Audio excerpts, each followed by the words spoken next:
오늘 말씀 긍휼히 여기는 자는 복되도다 제목을 삼고 성령 하나님께서 주시고자 하는 말씀 함께 나누도록 하겠습니다. 저는 오늘 이 말씀 이 산상수훈의 팔복의 말씀을 또 이렇게 준비하고 또 시작하면서 인류 역사의 시작을 우리에게 알려주신 그 창세기의 말씀을 한번 깊이 생각해 보게 되었습니다. 여러분, 이 세상은 원래 죄 없이 하나님께서 천지 창조를 하셨습니다. 그래서 창세기의 말씀을 보면 이렇게 계속해서 첫째 날, 둘째 날, 셋째 날 이렇게 모든 것을 지으시면서 하나님이 뭐라 말씀하셨냐면 하나님이 보시기에 좋았더라, 심히 좋았더라, 심히 좋았더라. 하나님의 선하심과 성품으로 온 우주 만물을 만드셨던 거죠. 그런데 죄가 들어옴으로 말미암아 이 피조 세계가 손상을, 데미지를 입게 되고 망가지게 되었습니다. 그런데 어떻게 망가지게 되었는가 보니까 이 세상에 긍휼함을 다 잃어버리게 되었습니다. 그래서 하나님의 형상으로 지음받은 주의 백성들이 긍휼한 마음을 잃게 되었는데 죄가 들어왔어요. 그렇죠? 죄가 들어오니까 어떠한 모습이 보여집니까? 서로를 탓합니다. 네 탓이다, 내 탓이다. 뭐 이렇게 서로를 탓해. 창세기의 말씀을 보면은 3장의 말씀을 보면 따먹지 말라는 선악과를 따먹음으로 하나님이 아담과 하와를 추궁을 하니까 아담이 뭐라고 말합니까? 창세기 3장 12절에 보니까 아담이 이르되 하나님이 주셔서 나와 함께 있게 하신 여자 그가 그 나무 열매를 내가 줌으로 내가 먹었나이다. 하나님이 여자를 만드셨 그 여자가 내게 줘서 만들었습니다. 이렇게 책임 전가를 하는 모습을 보게 되지 않습니까? 그러자 하와가 하나님이 하와에게 이렇게 추궁을 하니까 뭐라고 말합니까? 여자가 이르되 뱀이 나를 꿰므로 내가 먹었나이다. 그러니까 인류의 첫 부모인 아담과 하와가 서로를 이렇게 보호하고 배려하고 축복하려는 마음보다는 서로를 탓하고 용납하지 못하고 용서하지 못하는 모습을 보게 되지요. 그리고 아담과 하와 가운데 그 자녀가 생겼어요. 그래서 형 가인과 동생 아벨이 있었는데 이 두 사람이 두 형과 동생이 하나님께 예물을 드렸는데 하나님께서 형 가인의 제사는 받지 않으시고 동생의 그 아벨의 제사만 받으신 거예요. 그러니까 형 가인이 하나님이 내 제사는 안 받고 동생의 제사만 받아 하면서 그 마음속에 형 마음속에 미움식이 질투에 빠져 그만 동생 아벨을 돌로 쳐서 죽여버리고 맙니다.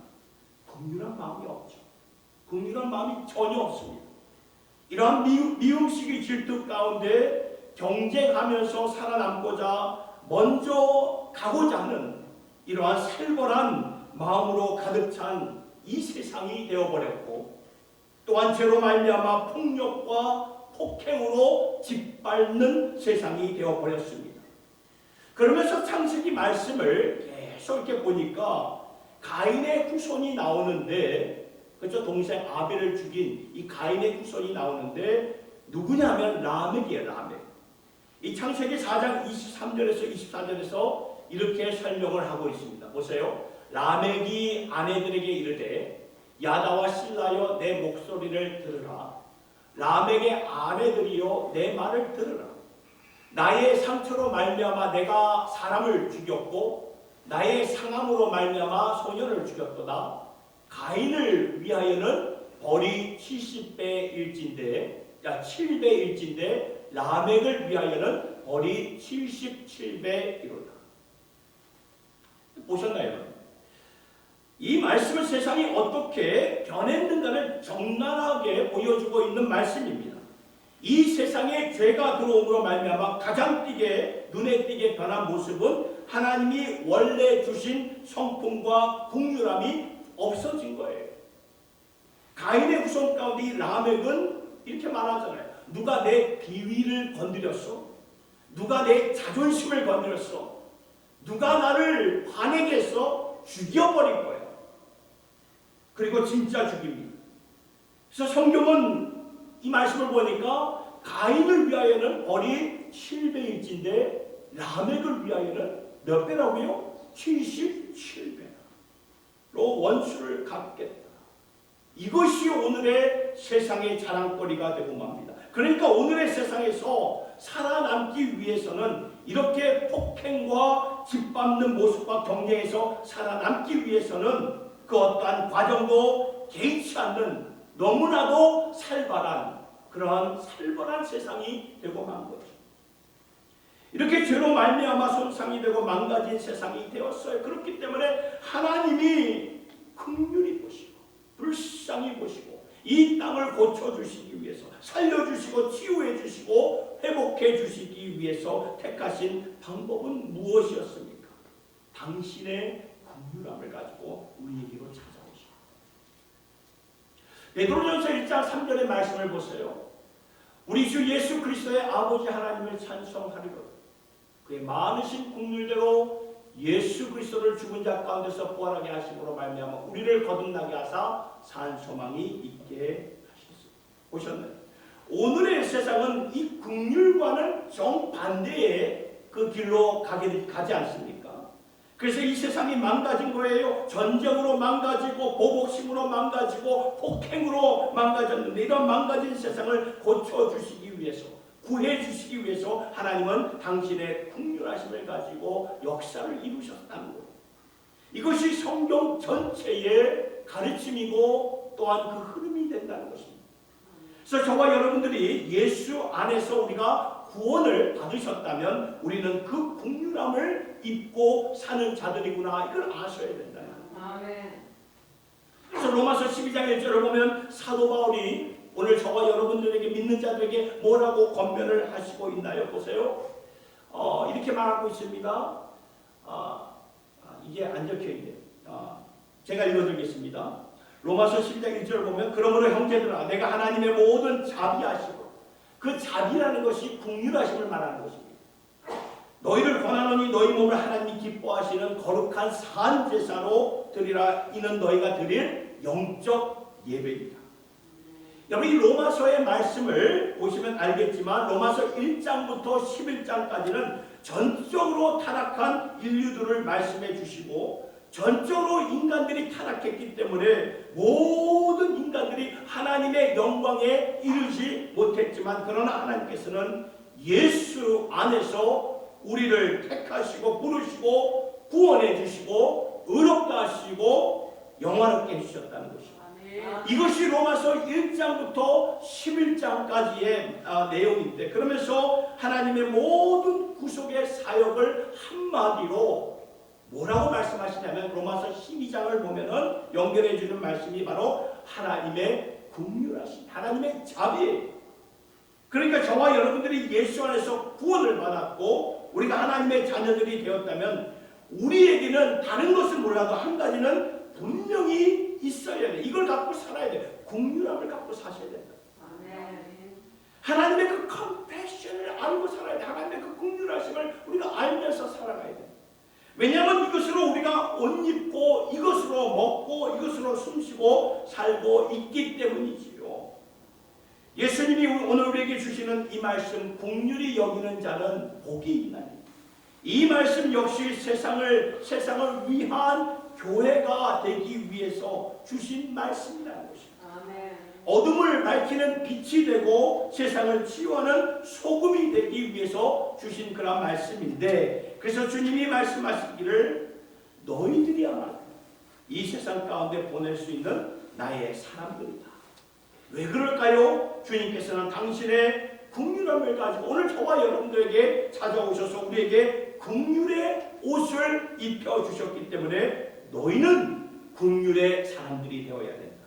이렇게 사는 것이 복된 것이고 나의 뜻대로 사는 것이고 이것이 제자의 삶을 살아가는 것이다. 우리가 살아가다 보면 참 긍휼을 모르는 사람들을 많이 접하게 되지 않습니까? 오늘의 세상은 이렇게 긍휼을 잘 몰라요. 그러니까 세상은 우리를 통해서 이러한 긍휼함이 비춰질 때에 깜짝깜짝 놀랍니다. 그리고 감동을 받게 됩니다. 물론 여전히 마음 문을 닫고 살아가는 분들도 있겠지만 대체적으로는 우리가 긍휼을 베풀면 세상이 치유하면서 저들도 너희들에게 긍휼을 베풀게 된다. 주님이 이렇게 말씀하셨어요. 그러니까 우리에게 돌아오는 긍휼의 축복이 주어지지만 궁극적으로 뭐가 돌아오냐면 하나님께서 우리를 긍휼히 보신다는 거예요. 그 긍휼을 우리가 실천했기 때문에 하나님이 그 긍휼함을 보시고 그리고 마지막 날에 긍휼을 베푼 주의 백성들을 인정을 하신다는 거예요. 인정을 하시면서 내 나라에 들어와 안식하라고 마태복음 25장을 통해서 우리에게 말씀해 주시고 있습니다. 그러면 묻고 싶은 것이 있습니다. 우리는 긍휼한 자입니까? 한번 이 시간 내 자신에게 한번 물어보세요. 나는 긍휼한 자입니까?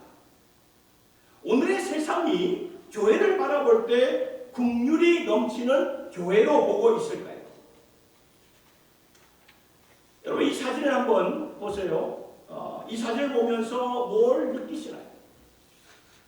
이 왼쪽에 있는 사진을 좀 더 자세히 보시면 아마 이 한국에서 이렇게 보도가 된 그런 사진의 모습인데 아마 지하철에 있는 지하상가로 이렇게 보여지는데 어느 분이 십자가를 들고 전도하시는데 참 열정이 많으신 것 같아요.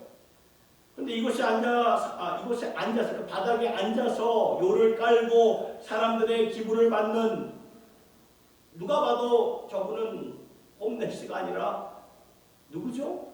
승려의 승려. 그죠? 승려의 머리에다 손을 대고 있는 이 모습. 뭘 느끼시나요? 이 사진을 딱 보면서 뭐 이렇게 느껴지는 게 없으세요? 저는 이 사진을 보면서 참 무례한 기독교다. 무례하다. 저는 이 사진을 보면서 공동윤리가 사라진 기독교다라고 이렇게 어떤 그런 느낌이 와닿게 되었습니다. 여러분 전도의 열정 참 좋아요. 그런데 저런 모습을 보면 누가 과연 마음 문을 열고 예수 믿고 내가 교회 가야겠다, 예수 믿고 천국 가야겠다 그런 마음이 들까요? 참 안타까운 마음이 안타까워. 하나님은 당신의 백성들, 이스라엘 백성들에게도 그 죄를 보면서 하나님이 추앙시키잖아요. 바벨론 나라로. 너희들이 바벨론 나라에 가서도 너희가 사는 그 나라, 바벨론 나라를 축복하며 살라고 말씀하셨는데 오늘 우리의 이 모습을 보면 이 공적 윤리가 안 보이는 그런 모습이 보여지지 않습니까? 이 15년, 지금부터 한 15년 전만 해도 이런 모습들이 한국에 곳곳에 많이 있어요. 이게 무개념인지 상식이 없는지 이 사원에 가가지고 이렇게 또 오른쪽에 있는 모습 보면 이렇게 손을 들고 뭐 하는 것입니까? 지금 기도하는 거잖아요. 그 사찰에 들어가서 찬송 부르며 땅 밟기 하는 그러한 어처구니 없는 그러한 뉴스를 이렇게 보게 되었는데 여러분 이러한 모습이 뭐 선교적인 열정입니까? 하나님이 바라시는 그러한 열정일까요? 과연 이 불신자들을 예수님께로 인도하기 위해서 저희 그 외할머니도 불교에서 이제 예수를 믿게 되었지만 그러한 상식 밖의 모습을 보이면 저들이 교회에 대한 마음, 복음에 대한 마음이 과연 열릴까요? 입장을 우리가 바꿔놓고 한번 생각해 볼 때 이 불교의 신자들이 교회 탁킹장에 와가지고 목탁을 두드리고 불경을 외친다면 우리들의 마음이 어떨까요? 예수님은요 뭐라고 말씀하십니까? 긍휼히 여기는 자들이래요. 긍휼히 여기는 자들이래요. 여러분 긍휼히 여긴다는 말이 뭔지 아십니까? 상대방을 존중히 여기지 아니하면 긍휼히 여길 수가 없어요. 상대방을 존중히 여기시기 바랍니다. 어떠한 학력을 가졌든 어떠한 배경을 가졌든 존중히 여기셔야 됩니다. 아유 불쌍하네. 아유 뭐 이렇게 우리 그런 말 하잖아요. 아유 불쌍한 그런 삶이었네. 이런 동정한 마음은 긍휼의 마음이 아니에요. 예수님처럼 말씀이 육신이 되어서 하늘 모자를 버리셨어요. 버리시고 우리 안에 거하셔서 긍휼히 여기시는 것이 바로 긍휼한 모습이라는 것입니다. 저는 그래서 오늘 주신 말씀을 통해 우리 안에 긍휼함이 사라진 모습에 대해 우리가 어떻게 해야 됩니까? 회개를 해야 되죠. repent를 해야 돼요. 회개를 해야 되는데 우리가 왜 긍휼함을 잃게 되었습니까? 우리는 긍휼로 예수를 믿게 되었고 구원받은 자들인데 어떻게 해서 이 긍휼함을 우리가 잃게 되었을까? 세 가지만 좀 생각해 보면서 나를 좀 돌아보고 기도하는 그런 마음으로 회개하는 마음으로 나아갔으면 참 좋겠습니다. 첫째는 이것입니다. 자신의 기준으로 세상을 판단하기 때문에 우리 안에 긍휼이 안 보여요. 자신의 기준이 있어요. 그 프레임이 있어요. 이거를 대놓고 판단하다 보면 긍휼함이 안 보이죠. 우리의 기준, 우리의 시각으로 세상을 바라보기 때문에 그래요. 하나님의 시각, 하나님의 렌즈로 세상을 바라봐야 되는데 종교적인 기준, 신앙적인 기준으로 세상을 바라봅니다. 여러분 마태복음 9장을 보면 9절부터 이렇게 나오는데 제가 한번 쭉 읽겠습니다. 보세요. 예수께서 그곳을 떠나 지나가시다가 마태라는 사람이 세관에 앉아있는 것을 보시고 이르시되 나를 따르라 하시니 일어나 따르니라. 예수께서 마태의 집에서 앉아 음식을 잡수실 때 많은 세리와 죄인들이 와서 예수와 그의 제자들과 함께 앉았더니 바리새인들이 보고 그의 제자들에게 이르되 어찌하여 너의 선생은 세리와 죄인들과 함께 잡수시느냐? 예수께서 들으시고 이르시되 건강한 자에게는 의사가 쓸데없고 병든 자에게라야 쓸데있느니라.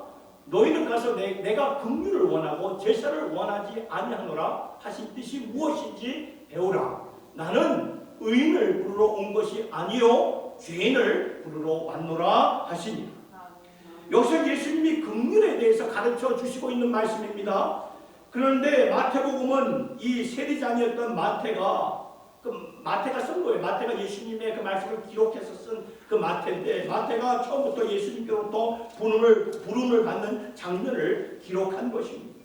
그러니까 마태는 이 기록을 하면서 얼마나 그의 마음이 감동적이었겠습니까? 그러나 반대로 오늘 말씀을 보니까 반대편에 서 있던 이 바리새인들, 유대 종교 지도자들은 가슴이 아픈 정도가 아니라 분노로 차여 있었던 거예요. 왜냐하면 예수님 당시에 이 세리인이라면 오늘날은 텍스 컬렉터 아닙니까? 이 세무장. 이 로마 정권의 공무원들이에요. 세리장은 로마 정권의 공무원들.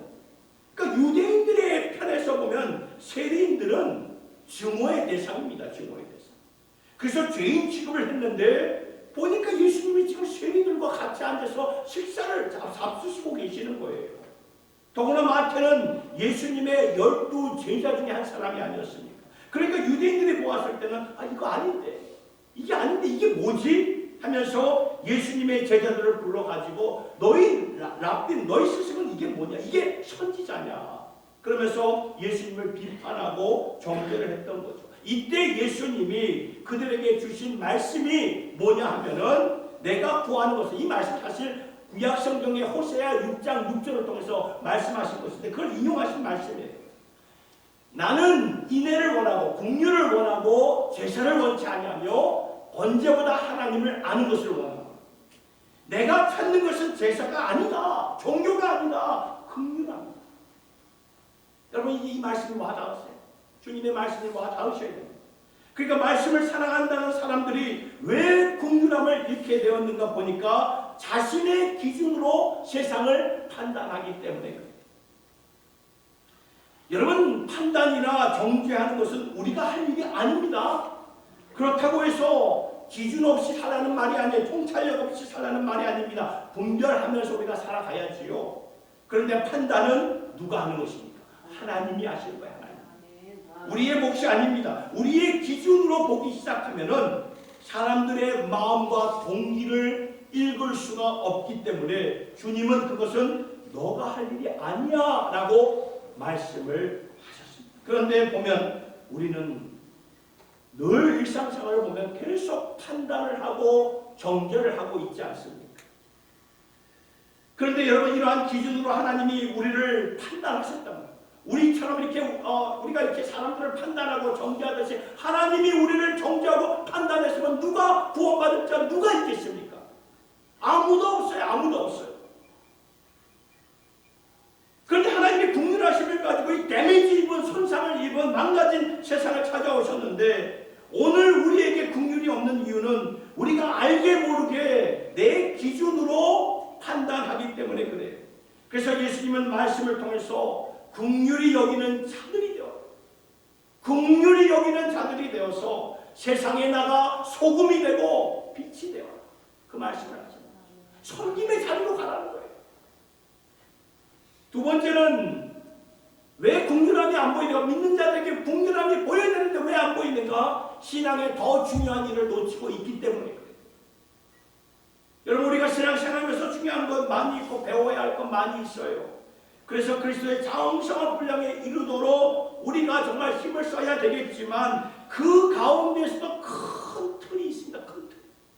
이것을 그 큰 틀을 지키면서 나가면 다른 것들도 지킬 수 있게 되죠. 그런데 우리가 이 큰 틀을 놓치는 경우가 너무나 많아요.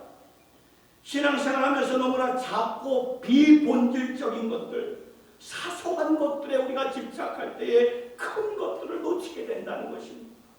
큰 것이 무엇입니까? 오늘 말씀대로 긍휼함을 우리가 잊고 살아가는 거죠. 예수님께서 마태복음 23장 23절에서 24절 이렇게 말씀하셨어요. 화 있을진저 외식하는 서기관들과 바리새인들이 너희가 박하와 회향과 근처에 11조는 들이되 율법에 더 중한 바 정의와 긍휼과 믿음은 버렸도다. 그러나 이것도 행하고 저것도 버리지 말아야 할지니라. 맹인대 인도자여 하루살이는 걸러내고 낙타는 삼키는도다. 여러분 예수님이 여기서 무슨 말씀을 하시는지 이해가 되십니까? 그 당시에 가장 율법을 사랑하고 신앙심이 깊은 이 서기관들과 바리새인들에게 예수님이 도리어 저주를 하셨어요. 화 있을진지. 아주 예수님이 진노해서 말한 거죠. 화 있을진지. 그러나 너희들의 모습 때문에 진짜 하나님의 영광과 하나님의 나라가 막힌다, 닫아버려진다. 왜요? 박하와 회향과 근처에 11조는 들이대 분명히 이것도 중요하다. 이것도 중요해. 이거 하지 말라는 것이 아니고 이것도 해야 된다. 그런데 이렇게 철저하게 너희들 박하와 회향과 근처에 11조까지 한다는 것은 굉장히 철저하게 자신의 모든 소득권을 가지고 11조를 바쳤다는 말인데 귀한 모습이 주님이 인정하십니다. 그런데 그렇게 세밀한 것까지 하면서 너희들 더 큰 것을 놓쳤구나. 더 큰 것을 놓쳤구나. 믿음 생활 가운데 더 큰 것이 무엇입니까? 정의와 긍휼과 믿음이라는 것입니다. 더 큰 것은 정의와 긍휼과 믿음. 정의는 우리가 지난 주일에서 보았죠. 의에 줄이고 목마른 자. 의, 바로 정의의 정의. 정의를 실천하면서 사는 거죠. 긍휼을 베풀면서 사는 것입니다. 믿음을 지키면서 사는 것입니다. 여러분 이것들 정의와 긍휼과 믿음을 잘 실천하면서 살아갈 때 다른 모든 그 부수적인 것들이 다 커버가 돼요. 다 커버가 됩니다.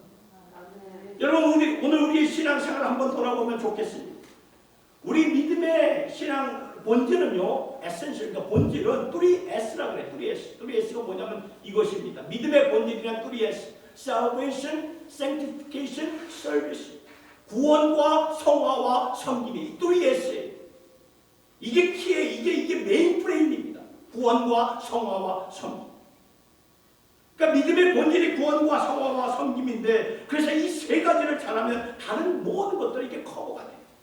그런데 보면 우리가 구원과 성화와 섬김과는 별 상관이 없는 일에 시간 낭비, 에너지 낭비하는 경우가 많지 않습니다.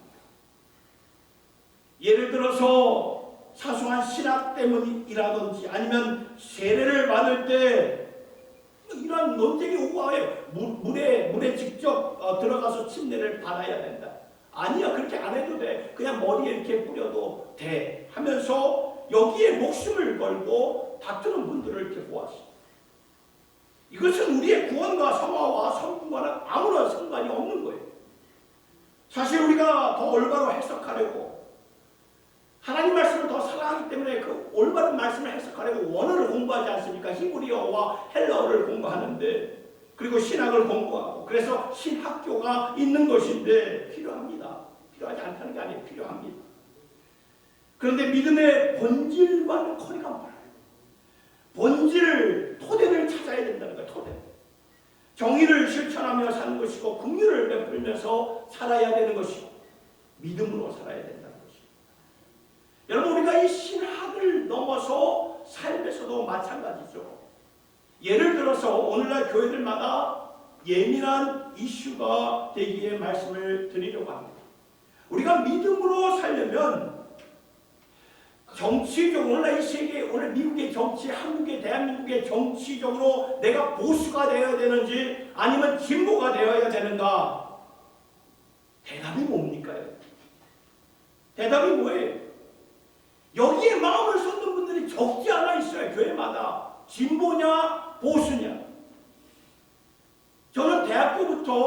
생활이 시작되면서 지금까지 34년 동안 미국에서 이렇게 살게 되었어요.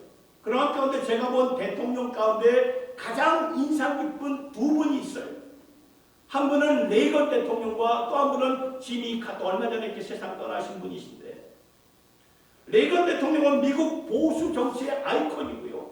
지미 카터 대통령은 진보 정치의 아이콘입니다. 그래서 정치를 보면 완전히 다릅니다. 때로는 대립이 됩니다. 근데 왜 제가 이 두 분에 대해 인상이 깊었는가 하면 그분들이 갖고 있었던 신앙의 인품이었다. 신앙의 인품. 여러분, 우리가 세상 것에 너무 매여 있으면 하나님이 우리에게 맡겨주신 진짜 큰 일들을 감당할 수가 없어요. 하나님이 말씀하실 때 정의와 그러한 긍휼과 믿음, 이것이 진짜 큰 것이다, 이렇게 말씀하셨는데, 여기에 몰두하고 여기에 너희들 생명을 걸고 살아라, 이렇게 말씀하셨는데, 그렇지 않고 우리가 살다가 우리는 우리의 신앙생활이 사이드로, 곁길로 빠지게 될 수밖에 없습니다. 그리고 더 안타까운 것은 뭔지 아십니까? 우리를 통해서 세상이 치유받아야 되는데 그 불신자들의 마음문이 닫혀 우리가 정의와 긍휼과 믿음을 실천하지 않고는 이 불신자들의 마음이 안 열리죠. 여러분, 우리의 생각이나 철학, 우리의 성향이 진보이든 보수이든 그 안에서 예수 잘 믿을 수 있습니다. 여러분, 예수님이 12 제자들의 그 성향을 잘 보세요. 로마 정권에 속한 공무원들도 있어요. 예수님이 12 제자 가운데는 로마 정권에 속한 공무원들도 있었고, 독립운동하는, 왜냐하면 그 유대주의가 그때 이 로마 정권의 식민지였기 때문에 독립운동하는 유대주의자 셀롯이라는 시므온도 있었어요. 그러니까 예수님의 12 제자들도 성향으로 또는 정치적으로 보면 완전히 극과 극이에요. 극과 극. 그래서 우리가 이 비본질적인 것에 마음을 쓰다 보면 진짜 교회가 힘들어지고 교회가 세상의 소금과 빛의 역할을 감당할 수가 없게 된다는 것입니다. 우리는 이 비본질적인 것에 시간 낭비하지 말고 정의와 긍휼과 믿음으로, 그래서 제가 전에도 교회에서는 절대 정치 얘기하지 마십시오 말씀을 드린 이유가 바로 이것입니다. 비본질적인 그런 일들입니다. 그렇기 때문에 우리가 정의와 긍휼과 믿음으로 앞서 나아갈 수 있기를 예수님의 이름으로 축복합니다. 세 번째로 왜 믿는 자들이 이렇게 분명하게 안 보이는가? 세상의 아픔을 마음으로 느끼지 못하죠. 마음으로 느껴야 된다. 헐트를 느껴야 된다. 마음으로 느끼지. 예수님의 선한 사마리아의 비유 많이 들어서 아실 거예요. 그렇죠?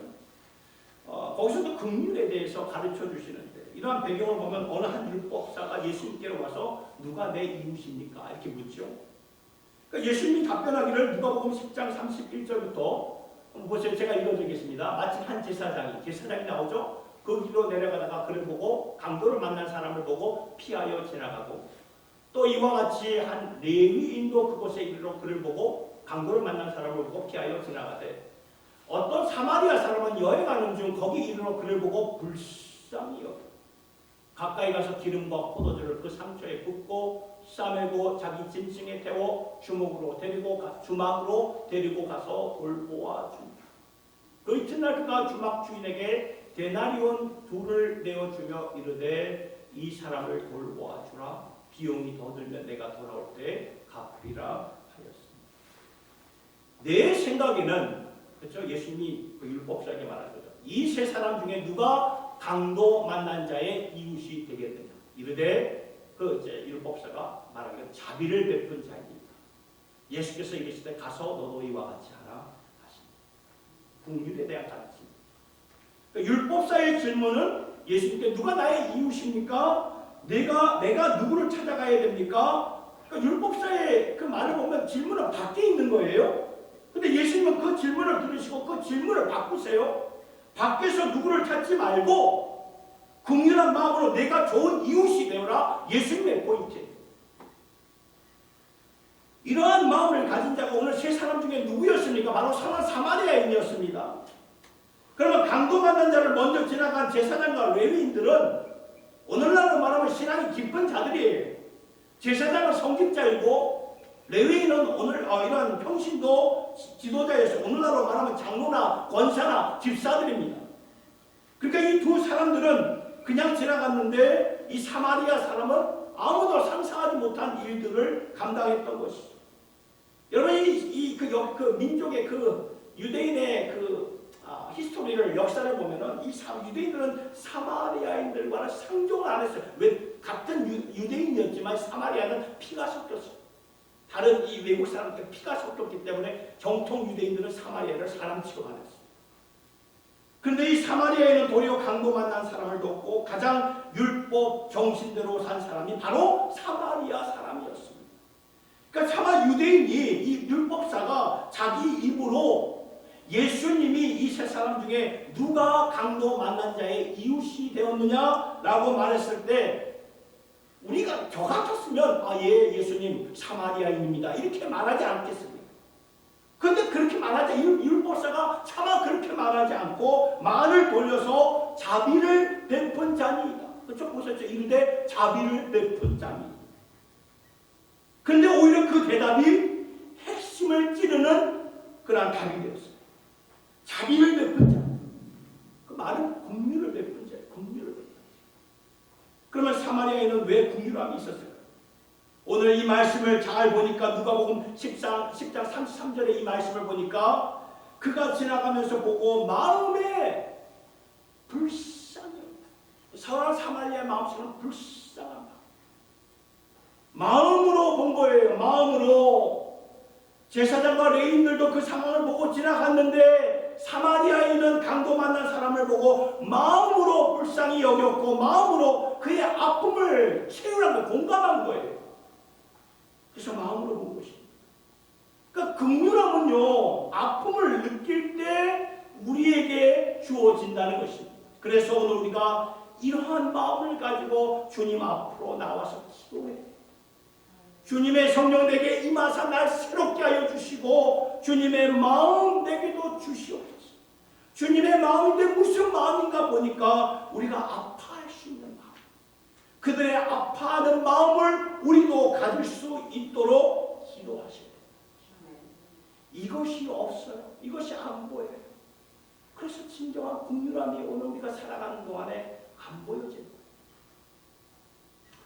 사랑하는 성도 여러분, 말씀을 정리하면서 서로 마음이 통하는 분들을 보면 왜 이렇게 마음이 통할까 보면 서로의 아픔을 알기 때문에 마음이 우리가 이렇게 여러분 다 본토 대한민국을 떠나서 이렇게 언어와 문화가 다른 이 미국에서 이렇게 살다 보니까 어떻습니까? 외로움과 때로는 서러움과 아픈 경험들이 다 있어요. 누구에게나 있어요. 나그네로 살기 때문에. 그렇죠? 그 아픔이 있기 때문에 아픔으로 마음이 만나는 것을 보게 된다는 것입니다. 이게 중요한 삶의 키가 됩니다. 열쇠가 됩니다. 우리 모두 이 마음으로 이 선한 사마리아이죠. 상대방의 마음을 느낄 수 있기를 예수님의 이름으로 축복합니다. 아멘. 그래서 따스한 마음을 가지고 긍휼한 주님의 권속들이 다 되셔서 오늘의 어두운 그러한 세상을 밝히고 아픔을 치유할 수 있는 주님의 권속들로 세워질 수 있기를 예수님의 이름으로 축원합니다. 우리 이 시간에 내 영혼의 주님과 같이 거룩한 마음, 긍휼한 마음을 허락해달라고 우리 이 시간 이 찬양 간절한 마음으로 불러보도록 하겠습니다. 나의 마음을 정금과 같이 하여 주시옵소서. 거룩하신 하나님, 우리의 마음을 정금과 같이 정결하여 주시고 우리의 마음을 주님과 같이 함께하여 주소서. 나의 마음을 정금과 같이 정결케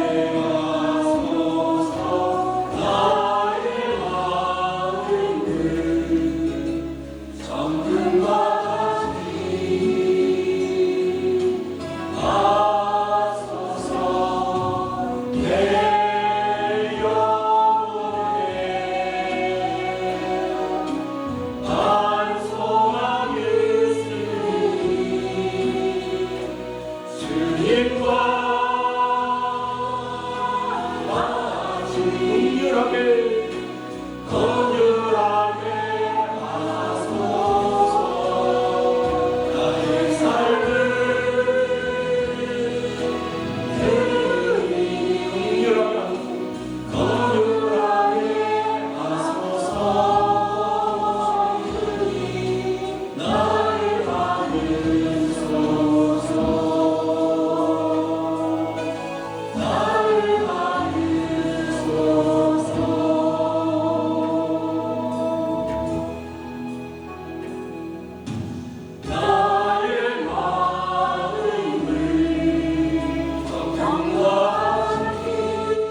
세상, 그래서 서로를 용납하지 못하고 비판하며 폭행하며 죽여버리는 이 세상, 그런데 죄로 망가진 이 세상을 불쌍히 보시고 긍휼하심으로 구원해 주신 하나님 아버지, 우리는 예수 안에서 그 긍휼하심을 입고 주님의 자녀들이 되었습니다. 이제는 우리가 일어나 주님의 긍휼함을 갖고 오늘의 이 망가진 세상을 향해 나아갈 책임이 우리에게 주어져 있습니다. 그래서 오늘 주님의 말씀을 깊이 새깁니다. 세상을 향한 열정과 사명을 갖고 나가기 전에 먼저 우리가 긍휼한 그런 자들이 되게 하여 주시고, 긍휼히 여기는 자들이 되어서 애통하는 자들이 되어서 의에 줄이고 목마른 자들이 되어서 가난한 심령을 가지고 나아가 세상을 살리고 축복하는 주의 성도들이 되게 하여 주시옵소서. 이것이 우리의 가슴에 큰 기둥들이 되기를 간절히 원합니다. 우리의 신앙의 큰 틀이 되기를 원합니다. 중요한 것 먼저 실천하게 하여 주시옵소서. 정의를 실천하며 긍휼을 베풀며 믿음과 신뢰로 살아갈 수 있는 저희들 모두가 되게 하여 주시옵소서. 주님 마음 허락하여 주시옵소서. 주님의 교회로 세워 주시옵소서. 예수님의 이름으로 기도드리옵나이다. 아멘.